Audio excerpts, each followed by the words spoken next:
The Cold War is often remembered as a long, suspended breath between two world wars.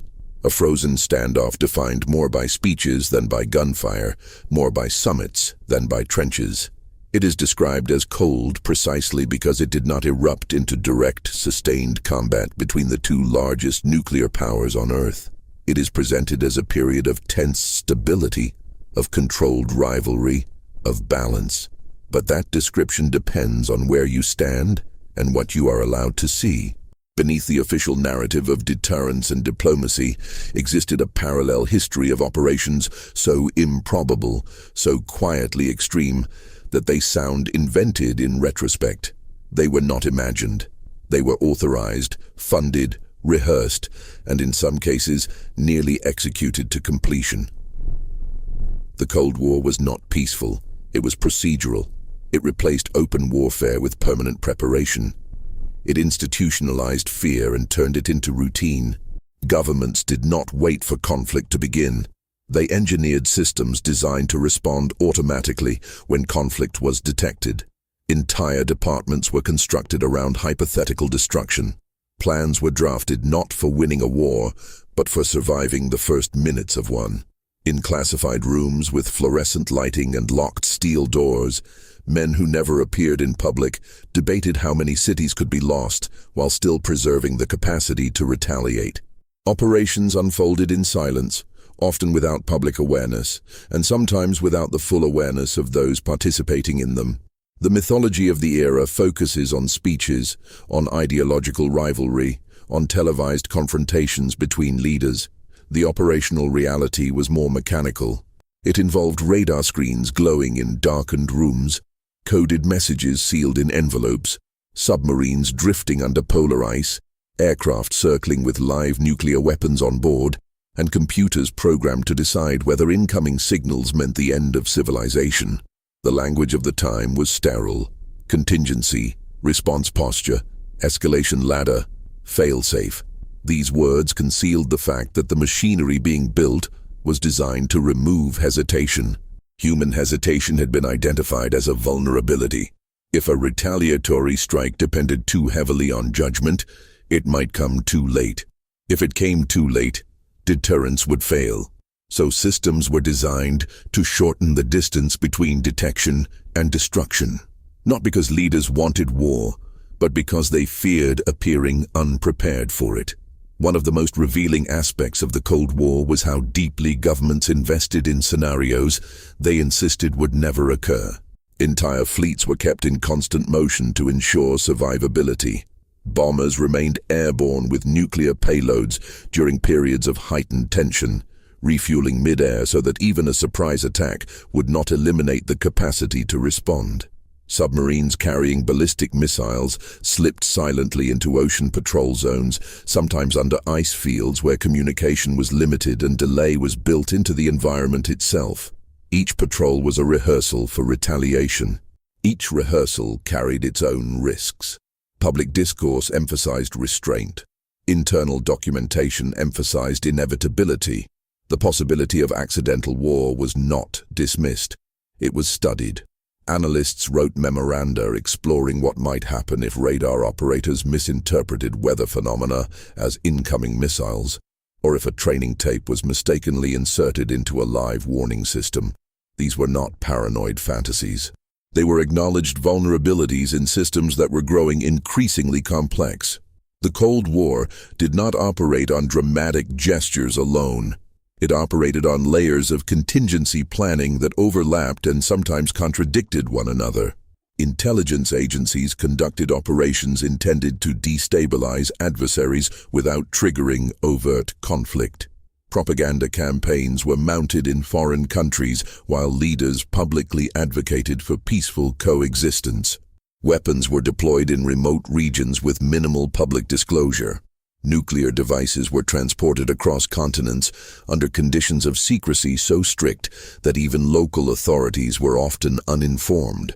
There were operations that relied on deception, not only toward adversaries but toward domestic populations. Strategic bombers were repositioned without explanation. Missile sites were constructed under cover stories. Emergency drills were staged to test readiness. sometimes without participants fully understanding the stakes. Civil defense campaigns instructed citizens on how to survive nuclear fallout, while classified studies privately concluded that meaningful survival would depend largely on chance. The perception of stability was essential to maintaining order. Panic would have undermined deterrence, so the machinery of preparedness operated behind closed doors. The fact that catastrophe did not occur was presented as evidence that the system worked. What remained unspoken was how often the system came close to functioning in ways no one publicly intended. The Cold War was defined by rehearsal. Military exercises simulated large-scale nuclear exchanges. War games were conducted that calculated projected casualties in the tens of millions as part of routine planning. These exercises were not symbolic. They were operational. They involved real forces moving into position, real codes being transmitted, real aircraft arming their payloads. In some cases, adversaries misinterpreted exercises as preparations for actual attack, triggering countermeasures that increased the risk of escalation. The idea that the era was stable depends on the assumption that leaders retained full control at all times. But control was gradually distributed across networks of technology and protocol. Decision windows shrank. Automated detection systems were integrated with response plans that required immediate action. Redundancy was added to ensure survivability, but redundancy also increased complexity. Complexity created new forms of uncertainty. In classified reports, officials acknowledged that warning systems were vulnerable to false positives. Satellite sensors could mistake sunlight, reflecting off clouds for missile launches. Ground-based radar could misread debris or atmospheric anomalies. Computer programs processed data according to rules that could not anticipate every variable. Yet these same systems were entrusted with initiating sequences that would culminate in irreversible action. Secrecy compounded the risk. When an incident occurred, information was often compartmentalized. A radar anomaly in one region might not be immediately cross-checked with intelligence assessments elsewhere. During moments of perceived threat, the pressure to act quickly overrode the desire to investigate thoroughly. The balance between caution and credibility was fragile. If a nation hesitated to respond to what appeared to be an incoming strike, and the strike proved real, deterrence would collapse. If it responded to a false alarm, catastrophe would be self-inflicted. Behind the public language of deterrence lay a quieter understanding. The system did not require malicious intent to fail. It required misinterpretation, it required malfunction, it required coincidence. And coincidence is not something that can be legislated away. Operations during the Cold War were often described in sanitized summaries once they were partially declassified years later. Terms like incident or event replaced words like near launch or misfire. The archival record, when examined closely, reveals how frequently procedures brought the world to the edge of irreversible action, not through dramatic confrontations, but through routine adherence to protocol.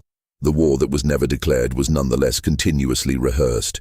Aircraft were scrambled in response to radar blips that later proved harmless. Naval vessels tracked submarines in tense proximity, uncertain whether depth charges were exercises or preludes. Intelligence analysts interpreted ambiguous data under pressure from superiors who feared being accused of complacency. Each layer of precaution introduced new opportunities for error. The Cold War's defining feature was not silence, but containment. Conflict was contained geographically through proxy wars. It was contained politically through negotiation. It was contained technologically through deterrent systems designed to make direct confrontation unthinkable. But containment required constant maintenance. Systems had to be tested. Signals had to be interpreted. Credibility had to be demonstrated. Demonstration sometimes meant escalating tension deliberately to prove resolve.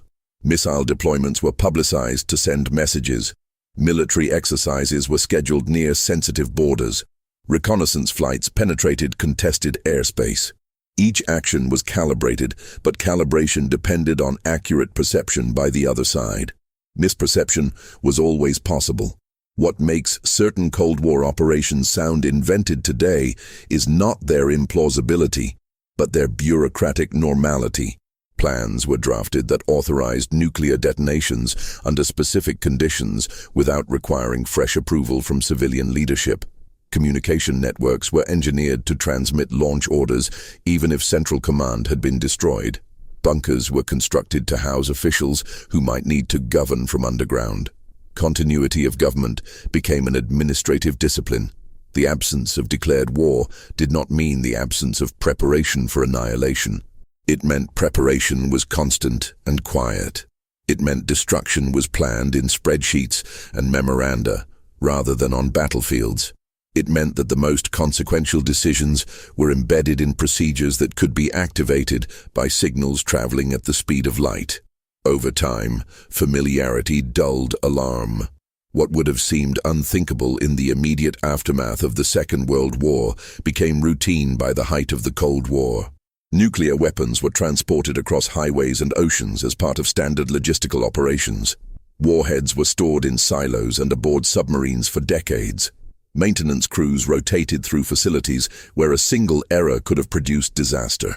The myth of a peaceful Cold War persists because catastrophe did not occur on a global scale. Cities were not vaporized in the exchange planners anticipated. But the absence of outcome does not erase the presence of risk. It does not negate the existence of operations that placed entire populations at the mercy of interpretation and timing. The war was quiet, but it was not inactive. It was conducted through systems designed to remove ambiguity, yet those systems generated new forms of uncertainty. It was justified as necessary to prevent conflict, yet it relied on preparing for conflict in meticulous detail. It was described as stable, yet stability depended on thousands of daily decisions made correctly under pressure. Cold War operations that sound invented today often shared a common feature. They were logical extensions of deterrence doctrine, taken to their procedural conclusion. When leaders concluded that survival depended on credible retaliation, they built mechanisms to guarantee it. When they feared decapitation strikes, they created automated pathways to respond even in the absence of leadership. When they worried about communication breakdowns, they engineered redundancy that sometimes operated beyond direct human supervision. The result was an environment in which catastrophe was not a dramatic possibility, but a statistical one, not inevitable, but conceivable under certain conditions. Those conditions were studied, rehearsed, and embedded in planning documents. They were not accidents of imagination. They were products of deliberate policy. To understand the Cold War as peaceful is to focus on what did not happen. To understand it operationally is to examine what was built in preparation for what might have happened. In secure facilities scattered across continents, men and women monitored systems that could interpret a flicker on a screen as the beginning of the end. They followed protocols that allowed little room for doubt. They trusted machinery calibrated to detect threats in seconds. The world avoided nuclear war not because the machinery was flawless, but because in critical moments, errors were identified before procedures advanced too far. That outcome was never guaranteed. It was the product of layered contingencies operating under constant strain. The Cold War was a rehearsal for catastrophe conducted in perpetuity. Its most unsettling operations were not aberrations. They were the logical consequence of a doctrine that equated preparedness with survival. And preparedness, taken to its furthest edge, required building systems capable of acting faster than reflection. By the early years of the Cold War, the fear of surprise attack began to reshape military thinking in ways that were methodical rather than dramatic. The devastation of Hiroshima and Nagasaki had demonstrated that a single device could eliminate a city. The next logical concern was speed. If an adversary could launch multiple weapons with little warning, traditional command structures might not have time to respond. The solution, as planners conceived it, was not merely more weapons. It was automation. The first generation of early warning systems relied on radar chains stretching across remote terrain. In North America, lines of radar stations were constructed across Arctic regions. staffed by rotating crews who lived in isolation for months at a time. Their purpose was simple in theory: detect incoming bombers before they crossed into population centers. In practice, detection was rarely simple. Weather interference, equipment malfunction, and limited resolution produced ambiguous returns. Operators learned to interpret patterns on screens that flickered with uncertainty. Each shift required sustained concentration because hesitation might compress the already narrow window between detection and response. As missile technology advanced, the timeline shrank further. Intercontinental ballistic missiles reduced warning time from hours to minutes. Radar networks alone were insufficient. Space-based detection systems were conceived to identify the heat signature of missile launches.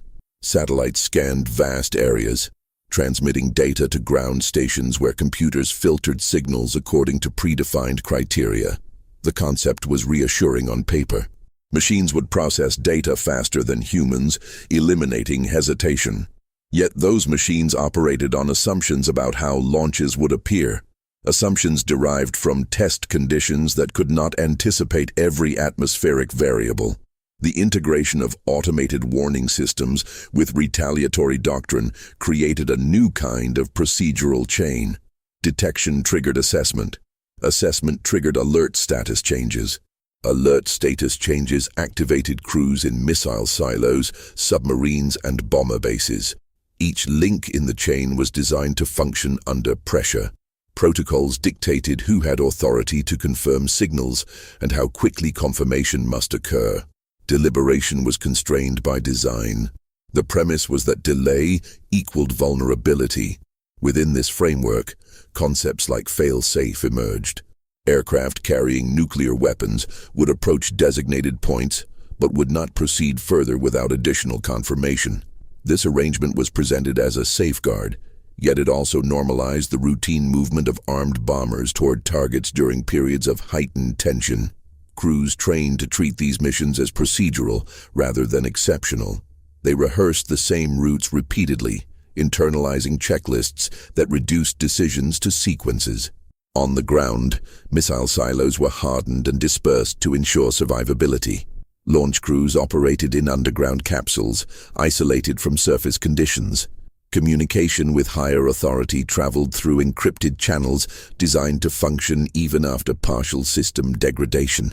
The architecture of these systems reflected a belief that war might begin with little warning, and that centralized command might not survive long enough to issue detailed instructions. Therefore, pre-authorization mechanisms were studied and, in certain scenarios, quietly implemented. The logic was consistent. If retaliation could be prevented by destroying leadership, deterrence would fail. If retaliation were guaranteed regardless of leadership survival, deterrence would hold. This reasoning encouraged the development of automated decision support systems. Computers were tasked with correlating radar inputs, satellite data, and intelligence assessments. Their outputs were not final decisions, but they shaped the perception of urgency. A high-confidence alert generated by a machine could compress the psychological space available for skepticism. Operators were trained to trust validated systems. Questioning them required justification. In parallel, command and control networks were hardened against electromagnetic pulse and physical destruction. Redundant communication lines were buried underground or routed through airborne platforms. Specialized aircraft were configured to serve as mobile command posts, capable of transmitting launch orders if ground facilities were compromised. The existence of these aircraft was not widely publicized, but their crews trained continuously. They rehearsed scenarios in which they might be the last intact link in a broken chain of command. Automation extended beyond detection and communication. In certain doctrinal frameworks, retaliatory options were pre-programmed. Target packages were assembled in advance, allocating specific warheads to specific coordinates. These plans were reviewed and updated, but the basic structure remained. If a confirmed attack occurred, the sequence could be executed rapidly without fresh deliberation. This reduced uncertainty, but also reduced flexibility. The system favored speed over reconsideration. The psychological effect on personnel operating within these systems was complex. Many described their roles as technical rather than existential. They monitored instruments. They followed checklists. They executed procedures. The scale of potential destruction was abstracted by routine. A blinking indicator light represented a signal anomaly, not a city. A coded message represented a status change, not a chain reaction of detonations. The abstraction was necessary to maintain focus.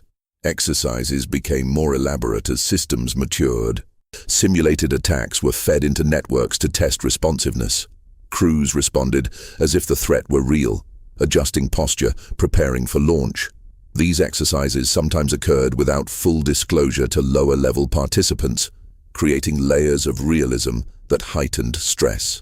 The objective was to identify weaknesses. Occasionally, those exercises revealed how easily signals could be misinterpreted when multiple systems interacted simultaneously. In one instance, a training tape intended to simulate a large-scale attack was inadvertently introduced into an operational computer system. The resulting data stream appeared authentic. Alerts propagated through command channels. Crews prepared for possible retaliation. The error was detected before irreversible steps were taken. But the episode demonstrated how automation could amplify a simple procedural mistake into a systemic crisis.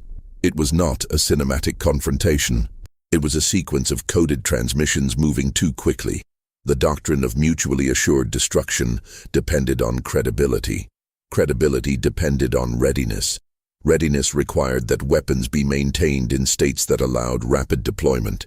Maintenance cycles were scheduled meticulously, but the scale of the arsenal meant that weapons were constantly being moved, inspected, upgraded. Transportation introduced risk. Warheads traveled by convoy and by air. Each movement was accompanied by security protocols and contingency plans. The public rarely received detailed information about these operations. At sea, ballistic missile submarines represented a further step toward survivable automation. Operating in deep ocean patrol zones, they maintained communication schedules that balanced stealth with connectivity. Messages were transmitted in compressed formats, sometimes broadcast at low frequencies capable of penetrating water. The crews lived in confined spaces for months, trained to execute launch sequences if ordered. The separation from civilian oversight was profound. Once submerged, a submarine functioned as an autonomous platform within a predefined doctrinal framework. The procedural nature of these systems extended to political decision-making. National leadership was briefed on response options in structured formats. Escalation ladders were mapped out in graduated steps, each designed to signal resolve without triggering full exchange. The assumption underlying these models was rationality under pressure.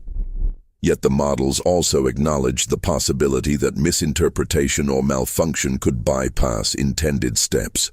As technology advanced, confidence in automation grew alongside unease.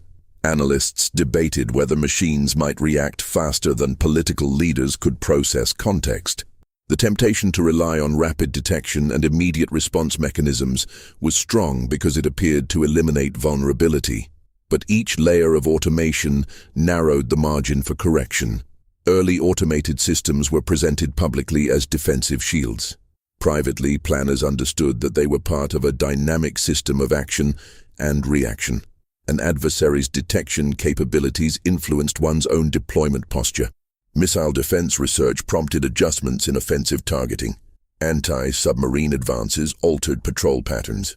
The result was a continual procedural escalation, not always visible but always present. The architecture of Cold War command and control reflected a paradox. It sought to prevent war by preparing to wage it instantly. It relied on human oversight while simultaneously reducing the time available for human judgment. It constructed redundancy to ensure reliability while increasing the number of nodes where errors could occur. The system did not require malicious intent to escalate. It required alignment of signals within predefined thresholds. In the quiet rooms where data converged, operators faced screens that translated distant events into binary choices: confirm or reject, escalate or stand down. The The design assumed clarity at critical moments, but clarity was often provisional. Atmospheric anomalies, equipment glitches, and intelligence gaps introduced ambiguity. Under ordinary circumstances, ambiguity invites delay. Within automated frameworks, ambiguity triggered heightened readiness. The development of these systems was incremental. Each innovation addressed a perceived weakness. Each improvement closed a gap. Over time, the accumulation of improvements produced a network capable of acting with unprecedented speed. It also produced a dependency on continuous accuracy. The Cold War's early automated systems were not science fiction. They were pragmatic responses to technological change. They were funded through budgets debated in legislative chambers. They were constructed by engineers who believed they were enhancing stability. And yet, by embedding decision pathways in hardware and code, they transformed deterrence from a political posture into a mechanical process. The mythology of the era emphasizes the restraint of leaders who avoided nuclear confrontation. Less visible were the systems designed to bypass hesitation. In moments of tension, those systems advanced through stages according to logic that was technical rather than emotional. The assumption was that speed equaled survival. The risk was that speed could outpace reflection. As the networks expanded and the arsenals grew, the Cold War became less a standoff between personalities and more an interaction between infrastructures. The infrastructures communicated in pulses and encrypted bursts. They interpreted data according to program parameters. They elevated alert levels automatically when thresholds were crossed. In theory, humans remained in control. In practice, control was mediated by machinery that framed the available choices. By the late decades of the Cold War, the distinction between human decision and automated prompt had blurred. Protocol governed action. Action governed perception. And perception, shaped by machines designed to detect threat instantly, often allowed little room for doubt before escalation advanced to its next procedural stage. By the late 1970s and early 1980s, the architecture of automation had matured to a point where near misses no longer required dramatic confrontations to occur. They emerged from ordinary operations under extraordinary assumptions. The systems were functioning as designed. That was the problem. In the early hours of a September night in 1983, inside a Soviet early warning bunker south of Moscow, satellite data began to indicate what appeared to be a launch of American intercontinental ballistic missiles. The system in question, known as OCO, had been deployed to detect the infrared signature of missile launches from U.S. territory. The display in the operations room registered a single launch, then another, then several more. Protocol dictated that the officer on duty report the alert up the chain of command immediately. The design assumed that hesitation could cost millions of lives. Lieutenant Colonel Stanislav Petrov was the duty officer that night. He had been trained to trust the system's outputs, yet something about the pattern did not conform to his understanding of American doctrine. A real first strike, he reasoned, would likely involve hundreds of missiles, not a handful. The warning classification escalated to the highest level. The pressure to confirm intensified. He had minutes to decide whether to treat the alert as genuine. Petrov judged the alert to be false and reported it as a malfunction. Later investigation determined that sunlight reflecting off high-altitude clouds had confused the satellite sensors. The system had interpreted natural phenomena as hostile launches. The procedural chain had functioned correctly. Detection triggered alert. Alert demanded escalation. What prevented retaliation was not a built-in safeguard. It was one officer's interpretation that the machine might be wrong. 6 years earlier, in 1979, a different form of error had unfolded inside the North American Aerospace Defense Command Complex in Colorado. During routine operations, a computer display began to show incoming Soviet missiles in large numbers. The data suggested a massive first strike. Alert procedures were activated. Bomber crews prepared to take off. Missile crews moved toward readiness. Within minutes, the information was identified as a training scenario inadvertently loaded into an operational system. A technician had inserted a simulation tape into a live network. The simulation propagated through the warning architecture as authentic data. It was not sabotage. It was a procedural oversight amplified by automation. In both cases, the machinery performed as it had been engineered to perform. It processed signals and escalated them according to predefined criteria. It was indifferent to context. It could not weigh geopolitical logic. It could not question whether an adversary would choose to begin a nuclear exchange with only 5 missiles. It converted input into urgency. The Cuban Missile Crisis of 1962 is often described as the closest the world came to nuclear war, and it did involve direct political confrontation. But beneath the public narrative of naval blockades and back-channel negotiations, procedural near misses unfolded with little awareness beyond the participants. One of the most precarious occurred beneath the surface of the Atlantic Ocean. A Soviet submarine, B-59, was being tracked by U.S.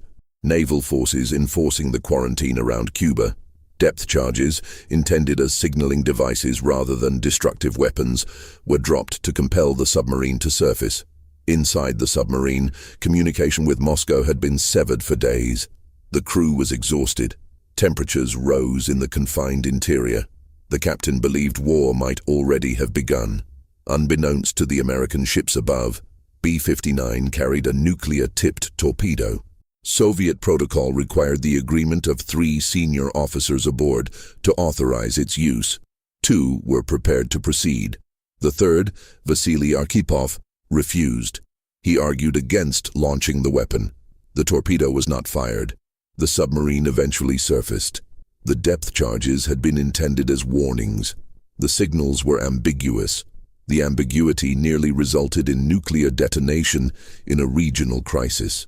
Elsewhere, during the same crisis, a U-2 reconnaissance aircraft strayed into Soviet airspace over Siberia due to navigational error. Soviet fighters were scrambled to intercept. American fighters armed with nuclear-tipped air-to-air missiles were sent to escort the U-2 back to safety. The presence of nuclear weapons on tactical aircraft in that moment was not widely known. If engagement had occurred, escalation might have unfolded in seconds. These incidents were not anomalies in an otherwise stable environment. They were manifestations of a system built to operate at high alert. The threshold between exercise and real engagement was sometimes thin. In 1983, NATO conducted a command post exercise known as Able Archer 83. The exercise simulated escalation from conventional conflict to nuclear release procedures. It incorporated realistic elements, including encrypted communications and movements of forces. Soviet intelligence, already conditioned by heightened tension and rhetoric, interpreted the exercise as possible cover for an actual first strike. Soviet forces reportedly elevated readiness in response. Western planners did not initially perceive the depth of Soviet concern. The exercise concluded without incident. Later assessments suggested that misinterpretation had narrowed the margin of safety. Automation amplified these risks. In 1980, a faulty computer chip in a warning system produced intermittent indications of incoming missiles. Each time, alerts were initiated and then rescinded. The source was eventually traced to a component costing less than $1. The chip's malfunction generated signals that matched threat parameters closely enough to trigger procedural response. The system was designed to err on the side of caution. Caution in this architecture meant readiness to retaliate. The concept of launch on warning further compressed decision time. Rather than absorbing an initial strike and responding afterward, launch on warning doctrine envisioned launching missiles upon confirmation of incoming attack before enemy warheads could detonate. This required confidence in detection systems and speed in decision-making. It reduced the risk of losing forces on the ground. It increased the risk of responding to false alarms. The interplay between human judgment and machine output was fragile. In theory, multiple confirmation channels would reduce error. Satellite detection would be corroborated by ground radar. Intelligence assessments would provide context. In practice, confirmation channels sometimes shared vulnerabilities. Atmospheric conditions could affect both satellite and radar readings. Data flows could be delayed or incomplete. In 1995, after the formal end of the Cold War, a Norwegian scientific rocket was launched to study the aurora borealis. Its trajectory resembled that of a submarine-launched ballistic missile. Russian radar detected the launch. Alert procedures were initiated. The Russian nuclear briefcase was reportedly opened for President Boris Yeltsin to consider response options. The rocket was eventually identified as non-threatening. Notification of the launch had been sent in advance but had not been properly distributed within Russian military channels. The event demonstrated that the procedural reflexes of the Cold War remained intact even after political confrontation had subsided. What united these near misses was not recklessness, but structure. The systems were engineered to prioritize detection and speed. They assumed worst-case scenarios in ambiguous situations. Personnel were trained to adhere to protocol under stress. The machinery did not pause to consider whether geopolitical logic supported the signals it processed. Miscalculation also occurred in more localized theaters. In 1983, Korean Airlines Flight 007 strayed into Soviet airspace and was shot down by a Soviet interceptor. The Soviets had misidentified the civilian airliner as a possible reconnaissance aircraft. Tensions were high. Military exercises were underway. The interceptor pilot received ambiguous instructions and ultimately fired. The destruction of the aircraft intensified global tension and reinforced the climate of suspicion in which automated systems operated. The Cold War normalized high alert. Strategic forces on both sides maintained readiness levels that assumed surprise attack was possible at any moment. This readiness required constant monitoring and rapid interpretation of signals. It created an environment in which technical glitches and ambiguous data were inevitable. Each glitch was a test of whether human operators would adhere strictly to procedure or allow for skepticism. The fact that catastrophe did not occur during these episodes is often cited as evidence of resilience. Yet resilience depended repeatedly on individual judgment, overriding automated momentum. Petrov's skepticism, Archipov's refusal, technicians identifying faulty hardware before response sequences advanced too far. These were not systemic guarantees. They were contingencies. The design philosophy of the era assumed rational actors operating within clearly defined thresholds. It did not fully account for the cumulative effect of layered automation interacting with political tension. When rhetoric intensified, ambiguous signals were more likely to be interpreted as hostile. When exercises simulated escalation convincingly, adversaries could misread them as preparation for real attack. The Cold War's near misses were not secret because they were extraordinary. They were classified because acknowledging them publicly would have undermined confidence in deterrence. Stability required the perception that systems were reliable. The archival record, as it has gradually emerged, reveals how often reliability was tested by coincidence. Automation did not eliminate human agency. It constrained it. It shaped the context in which decisions were made. In moments measured in minutes, the presence of a blinking indicator light or a satellite alert could redefine reality for those responsible for response. The escalation ladder was not theoretical. It was procedural. The world remained intact, not because the machinery was infallible, but because at critical junctures, human operators hesitated. They questioned. They waited seconds longer than doctrine preferred. In a system designed to minimize hesitation, those seconds mattered. As the decades progressed, the architecture that had nearly triggered catastrophe on multiple occasions did not dissolve. It was refined. Incidents were classified, reviewed internally, and then absorbed into updated protocols. Public narratives emphasized deterrence success. Internal memoranda emphasized procedural adjustment. The machinery remained. Institutional silence was not an absence of discussion. It was a management strategy. When false alarms occurred, they were investigated within secure channels. Reports were written in technical language. Recommendations were implemented discreetly. The objective was to prevent recurrence without destabilizing confidence. Public disclosure risked revealing vulnerabilities to adversaries and unsettling domestic populations.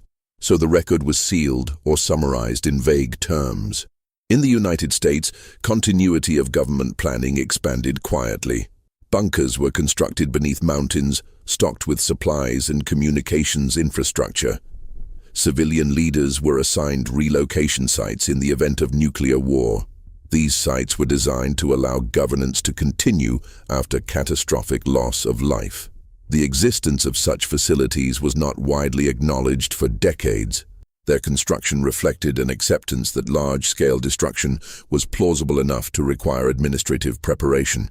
On the Soviet side, similar continuity measures were implemented. Underground complexes were built near Moscow and in other regions, hardened against blast effects. Communication networks were designed to survive electromagnetic pulse. Redundant command posts ensured that if one node were destroyed, another could assume control. These preparations were not symbolic. They were integrated into command doctrine.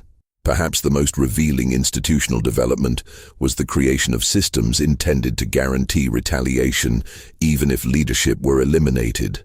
In the West, discussions of so-called dead hand mechanisms were speculative for years. In the Soviet Union, a system known as perimeter was reportedly developed to automate retaliatory launch under specific catastrophic conditions. If sensors detected nuclear detonations on Soviet soil and communication with leadership was severed, the system could transmit launch authorization codes to missile forces. Human confirmation remained part of the process, but the conceptual shift was significant. The system existed because planners feared decapitation strikes. It represented the bureaucratic normalization of apocalypse. The presence of such systems altered internal thinking. Retaliation no longer depended solely on deliberation by identifiable leaders. It was embedded in layered contingencies. The notion of deterrence became less about political will and more about infrastructural inevitability. If certain thresholds were crossed, sequences would activate. That logic was presented as stabilizing. It removed incentive for surprise attack by guaranteeing response. It also reduced the space for reconsideration once processes began. Documents related to these systems were often compartmentalized. Access required specific clearances. Briefings were restricted. Even within military hierarchies, knowledge was unevenly distributed. Personnel operated within their assigned segments, without full visibility of the entire architecture. This compartmentalization reduced the risk of espionage, but also fragmented understanding. An operator monitoring a radar screen did not necessarily know how data would cascade through command layers. Sealed documents accumulated over time. Incident reports, vulnerability assessments, contingency analyses. Some were declassified decades later in heavily redacted form. Others remain classified. The public narrative of the Cold War rarely incorporated the granular detail of near-launch events or systemic flaws. Instead, it highlighted summit meetings, arms control treaties, and symbolic gestures of détente. Treaties themselves were administrative exercises in managing risk rather than eliminating it. The Strategic Arms Limitation Talks, the Intermediate Range Nuclear Forces Treaty, and subsequent agreements capped or reduced certain categories of weapons. They required verification mechanisms, inspections, and data exchanges. Yet even as arsenals were adjusted, the underlying command and control frameworks persisted. Missiles were dismantled in some silos, while others remained on alert. Warheads were placed in storage, but not destroyed immediately. The capacity for rapid reconstitution was preserved. Bureaucracies adapted to treat existential risk as routine workload. Analysts prepared daily briefings summarizing global developments that might influence alert status. Maintenance crews logged inspections of warheads as standard procedure. Exercises simulated nuclear release sequences annually. Over time, what had once seemed extraordinary became normalized. The apocalypse was not anticipated emotionally. It was managed administratively. The normalization extended to language. Casualty projections in war games were expressed as figures rather than communities. Targets were described as coordinates. Destruction was measured in megatonnage. This abstraction facilitated planning. It also distanced participants from consequences. In internal discussions, phrases like acceptable loss and survivable exchange appeared. These terms reflected strategic calculus, not indifference, but they signaled a willingness to quantify devastation as part of routine analysis. Institutional silence was reinforced by political necessity. Leaders understood that public awareness of systemic fragility could provoke panic or erode trust. Therefore, when false alarms occurred, explanations were minimal. Technical adjustments were implemented quietly. Personnel involved were often instructed not to discuss events outside secure environments. Some incidents surfaced years later through memoirs or declassified archives, revealing how narrow the margins had been. Within this environment, careers unfolded. Officers rotated through missile crews, submarine commands, and warning centers. Engineers improved sensor reliability. Policymakers revised response options. Each participant contributed to sustaining a structure whose ultimate function was never invoked, but always prepared.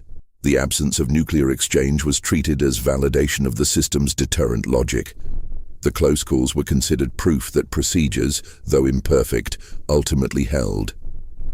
The Cold War's later years saw renewed tension in the early 1980s, followed by gradual thawing under new leadership.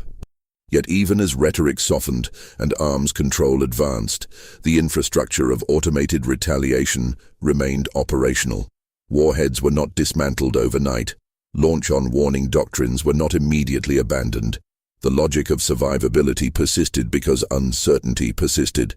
The dissolution of the Soviet Union in 1991 altered political alignments but did not instantly dismantle command networks. Russian strategic forces inherited much of the existing architecture. The United States maintained its triad of land-based missiles, submarine-launched missiles, and strategic bombers. Alert postures were adjusted in some cases, but the capacity for rapid response endured. The systems built during decades of confrontation continued to exist, sustained by budgets and institutional continuity. The bureaucratic normalization of apocalypse had long-term effects.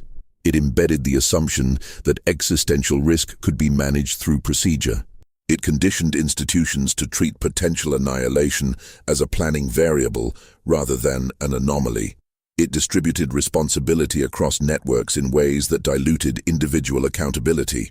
In secure archives, sealed documents remain. Some detail incidents narrowly averted. Others outline contingency plans never publicly acknowledged.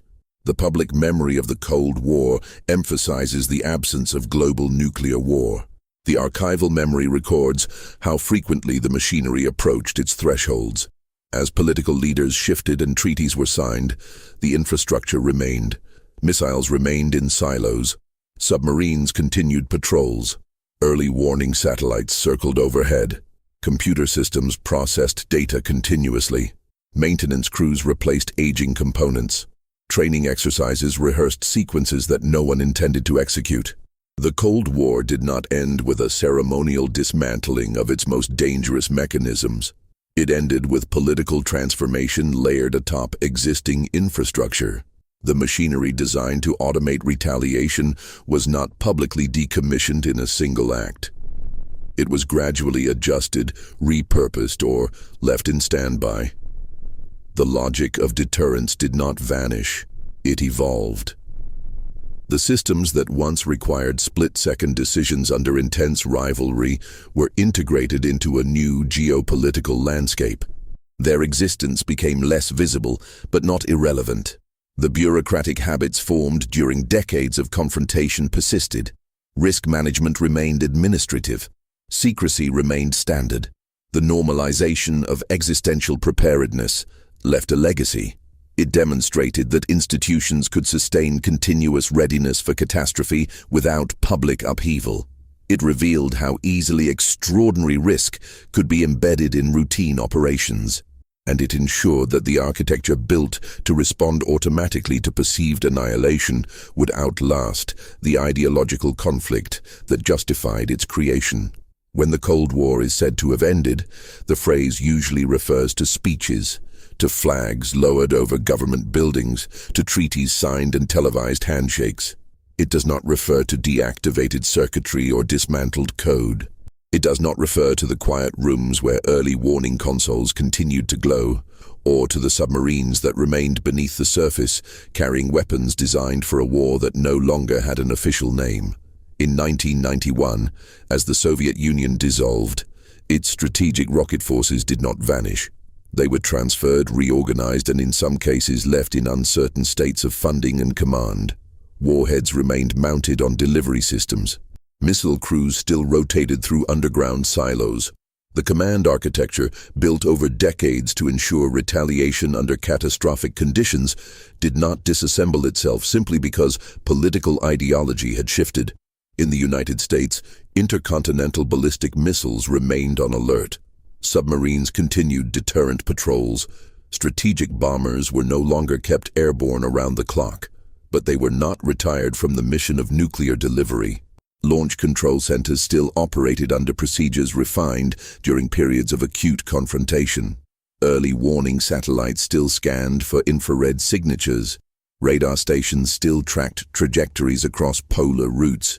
The systems had been constructed not for a specific adversary alone, but for a category of threat defined as sudden and overwhelming. That category did not disappear with the lowering of one flag and the raising of another. Deterrence doctrine was adjusted, language softened, alert levels recalibrated in certain periods. But the architecture of rapid response remained intact. Launch-on warning policies were debated. In some instances, de-alerting measures were discussed publicly. Yet the fundamental premise persisted. If incoming missiles were detected, response time would be measured in minutes. The computers processing those signals were updated, but their function did not change. They correlated sensor data and elevated alerts when thresholds were crossed. In Russia, the system reportedly known as Perimeter was not ceremonially dismantled. Officials later acknowledged its existence in limited terms. Its purpose had been to guarantee retaliation even if leadership were incapacitated. That logic, once embedded, was not easily discarded. The concept that certain conditions could trigger automated transmission of launch authorization codes remained part of the strategic vocabulary, even if details were obscured. Arms reduction treaties removed thousands of warheads from deployment. Silos were destroyed. Launchers were cut apart under inspection. Yet warheads were often placed in storage rather than eliminated immediately. Delivery systems were converted or retired gradually.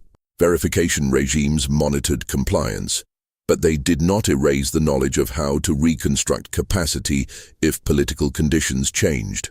The Cold War ended without a global exchange of nuclear weapons.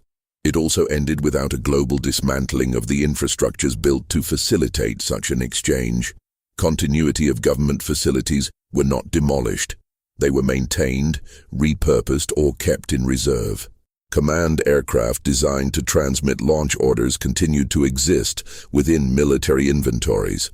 Communication networks hardened against electromagnetic pulse were not rendered obsolete overnight.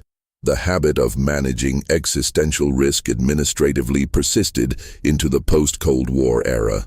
Daily intelligence briefings continued. Maintenance schedules for nuclear forces continued. Exercises simulating response to strategic attack continued, though often with less public visibility. The absence of superpower confrontation did not eliminate the technical requirements of deterrence as understood by military planners. Over time, public attention shifted. Economic integration, regional conflicts, and emerging technologies occupied headlines. Nuclear strategy receded from daily discourse. The machinery, however, did not require headlines to function. It required electricity, trained personnel, and updated code. Those were provided. The most striking feature of the Cold War's conclusion is that it did not culminate in the dismantling of the systems that had defined its most dangerous edge. There was no moment when early warning networks were powered down in unison. No ceremony marked the decommissioning of automated response protocols. Adjustments were incremental, often classified, embedded in policy reviews and budget allocations. The world avoided nuclear war during the decades of direct superpower rivalry. That outcome is often attributed to strategic wisdom, to careful diplomacy, to mutual understanding of consequences. Those elements played roles, but the historical record also shows that catastrophe was avoided repeatedly because individuals within automated frameworks hesitated, questioned, or identified error in time. The infrastructure built to act faster than hesitation did not disappear when rivalry eased. It was too integrated into national security doctrine. It was justified not only by the existence of a specific adversary, but by the possibility of future ones. Once constructed, such systems acquire institutional momentum. They become part of standard planning assumptions. In the decades after 1991, geopolitical tensions resurfaced in new forms. Relations between major powers fluctuated. Modernization programs updated delivery vehicles and warheads. Early warning systems incorporated more advanced sensors. Cybersecurity became a new variable in command and control discussions. The logic of rapid detection and response remained central. The Cold War ended without dismantling the triad structure of land-based missiles, submarine-launched missiles, and strategic bombers in the United States. It ended without dismantling Russia's strategic rocket forces. It ended without abolishing the concept of assured retaliation. It ended without publicly repudiating launch on warning as a viable doctrine in moments of perceived threat. The quiet continuity of these systems is not dramatic. It does not produce archival photographs of confrontation or televised speeches. It produces maintenance logs and software updates. It produces revised targeting plans stored in secure servers. It produces classified assessments evaluating the reliability of sensors and communication links. The war that was never declared was also never formally concluded through a dismantling of its most automated safeguards. The infrastructure designed to guarantee retaliation still exists, modified but operational. Early warning networks remain active. Strategic forces remain structured to respond within compressed timelines. Continuity of government planning remains embedded in bureaucratic practice. The Cold War operations that once sounded invented were real because they were logical extensions of deterrence doctrine under conditions of technological acceleration. Their legacy is not confined to history books. It is present in the enduring architecture of rapid response. The Cold War ended politically in 1991. The systems built to automate retaliation did not.